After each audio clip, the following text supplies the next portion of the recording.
By sunset that day, the house my grandmother promised to me was still mine. The for sale sign was yanked off the lawn, and my aunt was trembling as a judge read a clause she prayed would never see daylight. I watched the color drain from her face when I slid one page across the table. That single page undid 6 months of perfectly rehearsed lies. You clicked because the title and thumbnail promised a trap at a will reading and a $750,000 reversal. That is exactly what this is. I am going to tell you how I turned a family ambush into a clean win using nothing more glamorous than a county record, a dated signature, and the quiet courage my grandmother taught me. And I am going to tell you what it cost us, because justice always has a price. My name is Sloane Mercer, I am 34, and this is After Her Lies. I grew up in a modest house on Rosedale Avenue in Columbus, Ohio. My grandmother June made quilts that looked like portraits and always smelled like ivory soap. She taught me to balance a checkbook when I was 12 and to keep gas in the car before the needle begged for mercy. My Aunt Lorraine moved back to Columbus 2 summers ago after a divorce that left her bitter and sleek, the way a crow is sleek. She wore pearl studs even to the grocery store and said things like, "Let the professionals handle it," when what she meant was stand aside while I take this. My mother died when I was 21. Grandma became the center of my orbit. Lorraine became the moon that tugged the tide in all the wrong directions. When Grandma fell in late February, the emergency room doctor said her hip would heal, but her memory would get slippery. The words mild cognitive decline stuck to the walls of my head. In March, Lorraine produced a durable power of attorney signed on March 1st, notarized by a woman whose stamp looked tired. She waved it like a badge and told me Grandma needed consistent decision-making, then began deciding on everything. The first time I pushed back, it was about the house. The house held a lifetime of aprons, postcards, and the deed with my grandfather's name typed in all caps from 1978. Lorraine said a house that old was a liability. She had a buyer. She said this in the kitchen, in front of Grandma, as if she were observing the weather. Then she smiled at me and said the estate would be better off liquid. I run a channel called After Her Lies. I cover stories where families collide over money, documents, and promises. I try not to let my own family become one of the stories. That Sunday in March, Lorraine dropped a number. She said Grandma's estate was about $750,000 if you counted the proceeds from the sale of the 2 rental units and the life insurance that had not expired in 19 years. She said the will from 2019 left the residue to be divided equally between the 2 daughters, which meant half to her and half to the memory of my mother, through me. Then she said the words that turned my stomach. That will needs a refresh to reflect current realities. She had always wanted more than half. She wanted the house too. We walked into Harlan and Drescher on June 3rd with our grief still pink. The will reading was scheduled for 10 in the morning. The conference room smelled like lemon cleaner. A framed diploma dated 1996 hung behind the lawyer's head. His name was Peter Harlan, and he was a friend of Lorraine's from church. The stakes were not only digits in a ledger but the house that held my childhood. The will that mattered was executed on December 12, 2019. There was a codicil stamped April 2, 2025. There was also the new durable power of attorney Lorraine had waived before, and a new healthcare proxy she claimed gave her authority that made my opinions sweet but irrelevant. She went on and on about probate, about how the court would appreciate efficiency, about how we should honor Grandma's wishes by listening to someone who had managed finances before. She said I made videos, not decisions. Before we ever saw that conference room, Lorraine had already started moving pieces. On May 15th, 3 days after Grandma died, she tried to add herself as a pay-on-death beneficiary to one of Grandma's accounts. She did not realize the bank had a hard stop for changes after death and a security officer who documents everything. She went to a realtor on May 20th and signed a listing agreement for the house, even though she was not the owner. She told my cousin Tyler that she needed volunteers to help pack up valuables for safekeeping. In group text, she called me sentimental. She dropped messages into the family chat about how online creators are all broke and how irresponsible it would be to leave a paid-off house sitting empty. I had a mortgage of $318,400 on a starter house in Linden, and I worked 2 contracts in addition to the channel to keep the lights on. She knew those numbers and used them like stones in her pocket to feel heavier than me. I held my tongue and made a plan like Grandma had taught me. If you want to change the current, find the bend in the river. I didn't approach this like a niece who wanted her grandmother's house. I approached it like a producer building a story. I built a timeline. I pulled records. I got the exact dates for everything. Grandma June passed on May 12th. The power of attorney Lorraine loved so much became a pumpkin the minute Grandma died. The will from 2019 still stood. And there was something else. On April 10th, 2 days before we took Grandma to the greenhouse, I had driven her to the Franklin County Recorder. We stood in a hallway that smelled like stale coffee and paper and filed a transfer on death designation affidavit for the house on Rosedale. Ohio recognizes those. The affidavit specified that upon her death, the house would transfer to me. It had a stamped recording number and a time. It was recorded at 11:22 a.m. I paid the fee with my debit card and kept the receipt in my glove compartment for no good reason other than habit. I did not tell Lorraine about that affidavit. I did not tell anyone. I was waiting for the river to bend. The first obstacle was the lawyer who would not take me seriously. The second was public perception. If I made any move too loudly, I would look greedy. Lorraine would say I was exploiting Grandma's memory for clicks. So I collected quiet leverage. I got a certified copy of the affidavit. I requested the estate planning file from Harlan and Drescher. They tried to stall me, citing ethics and client confidentiality. I signed a receipt for the codicil executed on April 2nd that appointed me as successor personal representative if Lorraine declined or was unable. The codicil also contained a no contest clause that made my throat tighten. If a beneficiary contested without probable cause, their share would be reduced to $1. The clause was bold and initialed. Lorraine had initialed it. I recorded a call with the bank where the manager confirmed in a voice as flat as a ruler that as of April 15th, the primary payable on death designee for the savings account ending in 7142 was Sloan Mercer. Ohio is a one-party consent state. I was the one party. The night before the will reading, I did not sleep. I walked the Rosedale porch at 2 a.m. counting boards. There were 42 of them. I found Grandma's gardening shears where she kept them, on the nail by the back door. I held them like a talisman and thought about the house's value. It wasn't just an appraisal. 47 years of coffee at the kitchen table, my mother's laugh from the hall, the scrape of the dining room chairs at Christmas. Lorraine had never loved Rosedale. She loved the money it would fetch.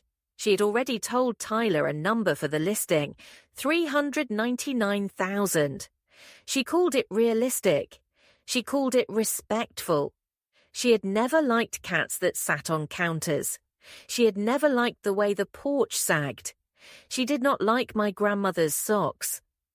I pressed my fingers to the siding and promised that I would not let the story end with a sign in the grass.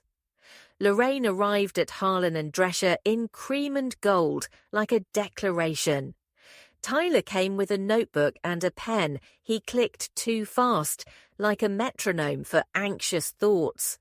My Uncle Dean brought a long face and silence. They sat on one side of the conference table. I sat on the other. Mr. Harlan cleared his throat and began. He said the will dated December 12, 2019, left the personal residence to be distributed through the residuary. He said there was a codicil from April 2nd that changed the personal representative and added the no contest clause. He explained the durable power of attorney was not the same as an executor. He spoke gently to Lorraine, like a man speaking to a child who has knocked over something expensive. Lorraine interrupted to say there had been conversations in early May about updating the will again. She looked at me while she said this, as if to blame me for the hospital food. She called me controlling. She said I had kept visitors away in April. She said I had kept Grandma's checkbook hidden. I kept my hands folded and my voice calm. I asked Mr. Harlan to confirm whether he had any drafted documents dated after April 2nd that were executed. He said no. Lorraine smiled the way people smile when their face has been trained to do it and asked about the house. That was the first time she looked at me like I was a door she needed to move through. I asked Mr. Harlan to address title rather than intention. He shuffled papers. Lorraine gripped her pearl bracelet. We were all waiting for the river to bend, and then I saw the clause nobody expected. It was right there in the codicil. It read that any asset designated by a non-probate transfer outside the will would pass according to its governing instrument and not through the residuary. It was crisp legal language that looked like a dry riverbed until you poured water into it. Lorraine tried to dismiss it as boilerplate. I asked Mr. Harlan to confirm that he had reviewed the public record for non-probate transfers on the residence at Rosedale. He had not. I slid a certified copy of the transfer on death designation affidavit across the table. The gold seal caught the light like a coin at the bottom of a fountain. The document bore my grandmother's name, my name, the parcel number, and the recording stamp. The room grew so quiet I could hear the second hand on the wall clock. Mr. Harlan took off his glasses and breathed through his mouth. Lorraine recovered fast. She said those designations could be voided if procured by undue influence. She said I had isolated Grandma from her rightful advisor and tricked her into signing. She said I had a key to the house and had forged the signature. She said a notary could be bought for $50. She said this with a smoothness that made the hair rise on my arms. Mr. Harlan said anything could be litigated, but that authenticity mattered. He asked where and how the affidavit was executed. I answered with the exact address of the Franklin County Recorder's Office, the name of the clerk who processed it, and the timestamp. I placed the debit card receipt next to the affidavit. I told him the affidavit was notarized at the post office on Parsons Avenue by a notary named Felicia, who would remember the woman with the quilted purse. I told him Grandma cried when she signed because she felt like she was writing a love letter to the house. And then I said something unexpected. I said there was a video. Lorraine rolled her eyes so hard it looked like a choreographed move. She called me theatrical. I opened my laptop and pressed play. The video was short, just 59 seconds, taken by me on April 10th outside the recorder's office. Grandma is in her cardigan with the daisies. The spring wind keeps catching her hair. She looks into the camera and says that she is using Ohio's transfer on death law to keep her house in the family and out of court, that nobody is forcing her, that she wants me to have the porch because I am the only one who knows where the loose board is. She says her date of birth. She says the date of that day. I ask her if she knows she can change her mind at any time, and she says yes. I ask her why she wants to do this now. She says because Lorraine has a look on her face that means she is hungry. I stop the video there. I do not include the part where Grandma calls Lorraine a crow. It is enough. Lorraine said the video was manipulative. Mr. Harlan asked if she wanted him to check the county record online. He did. The screen showed the recorded affidavit, the stamp, the date, the parcel number. Lorraine's jaw moved as if chewing something that would not dissolve. She pivoted toward the accounts. She said the estate still held significant cash. She said the will left those funds to be divided. I said she was right about the will, but wrong about the timing. I pulled out a letter from Westfield Bank dated April 15th, confirming a change to the payable on death designations. It named me. It had Grandma's signature. It had the bank manager's signature. I put my phone on the table, scrolled to an audio file, and pressed play. The audio was clear. The manager's voice confirmed that as of April 15th, the account ending in 7142 named me as the beneficiary upon death. Lorraine said I had secretly recorded her. I told her I had recorded myself as the account advocate that day because I knew the details would matter later. Mr. Harlan coughed into his hand and asked if he could copy the letter for the file. Lorraine tried to retake ground by announcing her listing agreement with the realtor.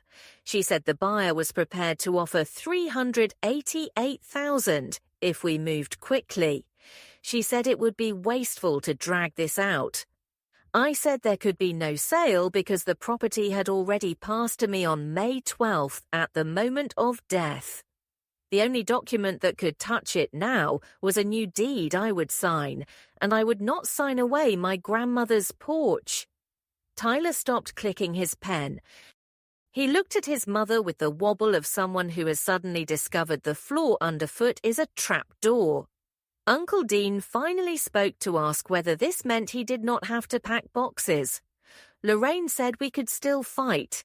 She said undue influence. She said elder abuse. She said therapist letters. She said church friends who would swear I kept them from visiting. It was her old trick.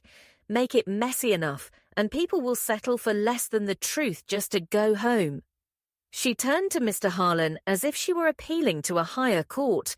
He explained the no contest clause. He spelled it out. If a beneficiary challenges without probable cause, their share is reduced to $1. Lorraine's eyes did a quick math. She had expected half the residuary.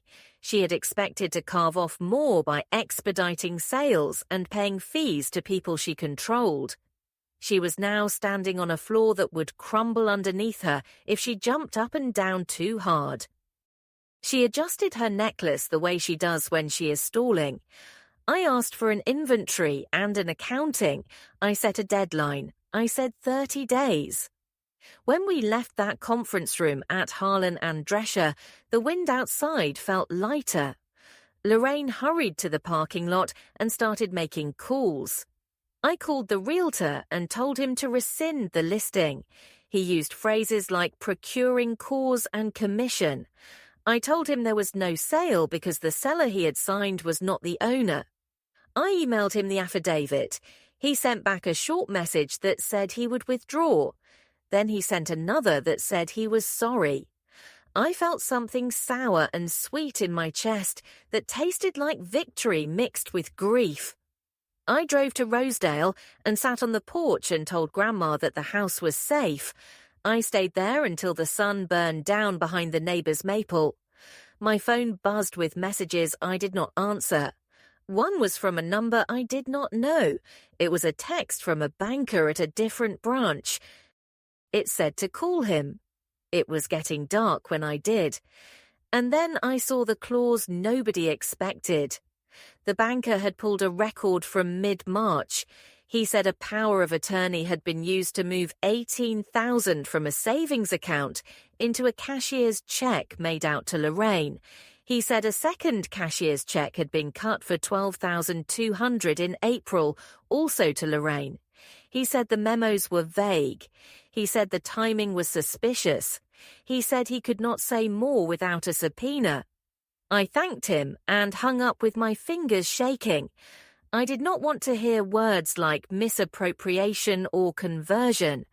I wanted to believe the worst I had already seen was the worst there would be. I called Mr. Harlan and left a voicemail. I called my friend who is a paralegal and asked about accountings. She said a personal representative owes an accounting to the beneficiaries and to the court if requested. I requested one in writing that night. The next morning, I filed it at the probate court clerk's window. I kept the receipt with the date in my bag like a small stone. Lorraine tried to pivot again. She texted the family chat that she had discovered a new charitable intent in Grandma's papers. She said Grandma wanted to start a scholarship for girls who quilted. She said it would be tacky to fight her. I replied that the codicil already included a charitable bequest of $20,000 to the Quilting Guild. I included a photo of the clause with the numbers visible. The chat went quiet. Tyler stopped liking her messages. Uncle Dean sent me a thumbs up that felt like an apology. Lorraine responded with an emoji that did not match anything human. I set up a calendar reminder for the 30-day deadline. I washed my hair and tried to make a video for the channel. I could not get through it without my voice trembling. I told the audience I would tell this story later. I edited a different story about a woman in Kentucky who found a second mortgage after her father died that he had never told anyone about. My hands steadied as I worked. Making sense of mess is what I know how to do. On day 14, Lorraine filed something with the court. It was a motion to approve emergency sale of personal property. She attached photos of quilts and porcelain birds and called them clutter. She said the house needed to be empty for safety reasons. The hearing was set for June 28th. The judge's name was Baker. I put on a navy dress, pinned my hair back, and printed every document twice. When they called our case, Lorraine stood and performed grief as if she were auditioning for it. She said words like closure. She said I was unreasonable. She said the house was dangerous. I stood and told the judge about the transfer on death affidavit. Judge Baker leaned forward and asked if I had the recording number. I did. She asked if the home was insured. I handed her the policy with my name as the insured as of May 13th. Lorraine's mouth opened and then closed. The judge denied the emergency sale. She ordered an accounting within 10 days. She looked at Lorraine and said the court takes no contest clauses seriously. She looked at me and told me to secure the house and to allow the family to retrieve personal items on a supervised weekend. During that supervised weekend, I stood in the doorway like a sentry while relatives came and went with small things that mattered to them. Uncle Dean took the wooden level my grandfather loved. Tyler took the red toolbox. Lorraine tried to slip a jewelry box into a tote bag. I had documented the jewelry with photos and values the week before. I asked her to leave the box. She called me petty. I said inventory is not personal. She muttered something as she set it down that made me think of crows. I walked her out and held the door so it would not slam. I felt a sadness in my bones that did not belong to any bank. I slept on the couch that night. In the quiet, the house made its old, friendly noises. The refrigerator hummed, the porch settled. Somewhere a branch tapped a window and stopped. In the morning, I found a letter slipped under the door. It was from Tyler. He said he had found a draft email in his mother's phone to Mr. Harlan from May 10th. He said it asked if there was a way to add a trust amendment giving her discretion over all distributions. He said he did not know what to do. I texted him and said, "Tell the truth." And then I saw the clause nobody expected. On June 30th, Lorraine filed her accounting. It was a stack of pages tall enough to make a point, but not tall enough to be honest. The numbers did not add up. The $18,000 and the $12,200 were listed as caregiver reimbursements. The descriptions were vague. There were cash withdrawals totaling $5,680 that had no receipts. There was a service fee of $2,000 to a consultant named A. Caldwell. Lorraine's middle initial is A. I sat at my kitchen table with a pencil, circling amounts until the page looked like it had chicken pox. Then I saw the page with the brokerage account. It included a beneficiary change dated April 16th with a note that the request was rejected due to incapacity. Someone had tried to remove my name from another account. The rejection was the clause I needed. The bank had determined that Grandma lacked capacity on April 16th.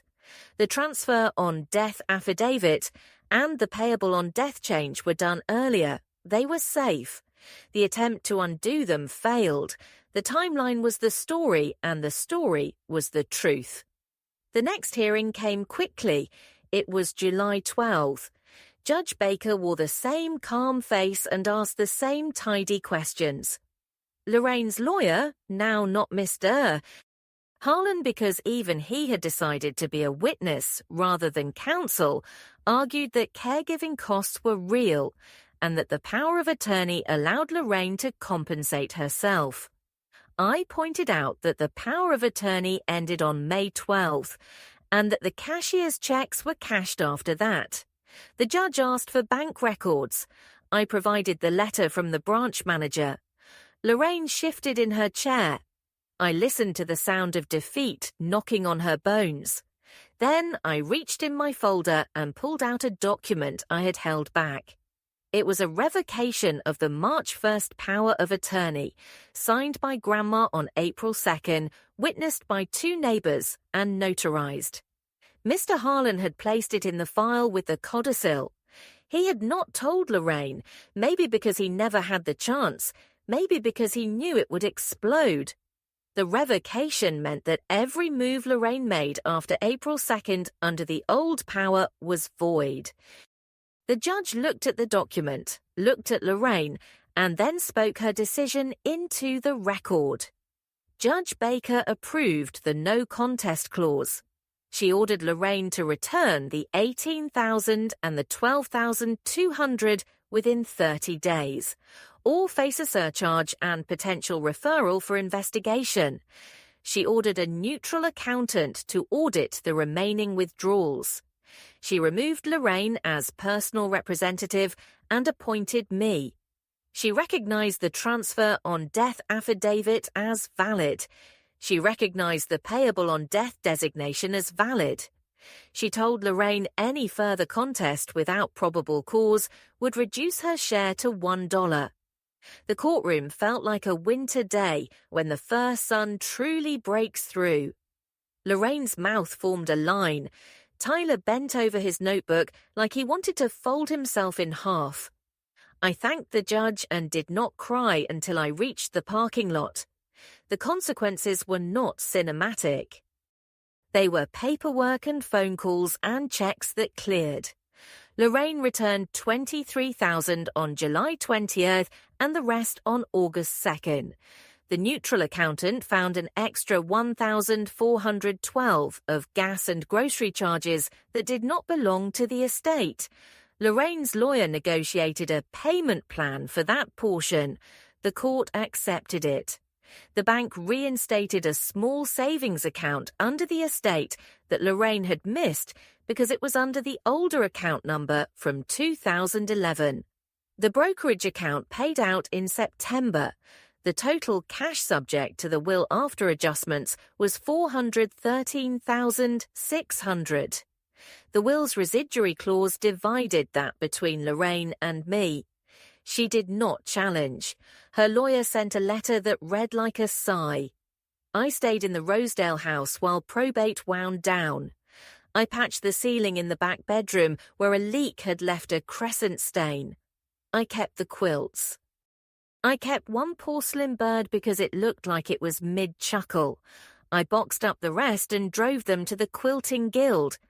I delivered the 20,000 from the codicil in person and asked them to set up a small scholarship for a girl who wanted to design their own pattern. I made a video about the process, not the people, using stock names and blurring addresses, and the audience recognized me anyway. They flooded the comments with experiences that echoed mine. A man in Arizona said his sister tried to add herself to a deed the day after their father's funeral.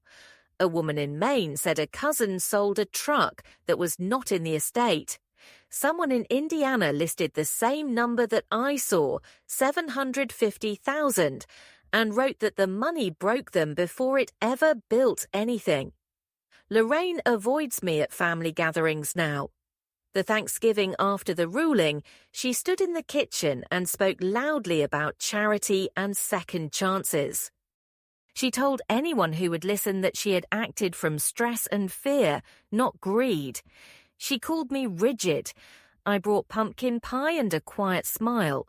Tyler hugged me and whispered sorry in a voice so small it made me want to shield him with my coat.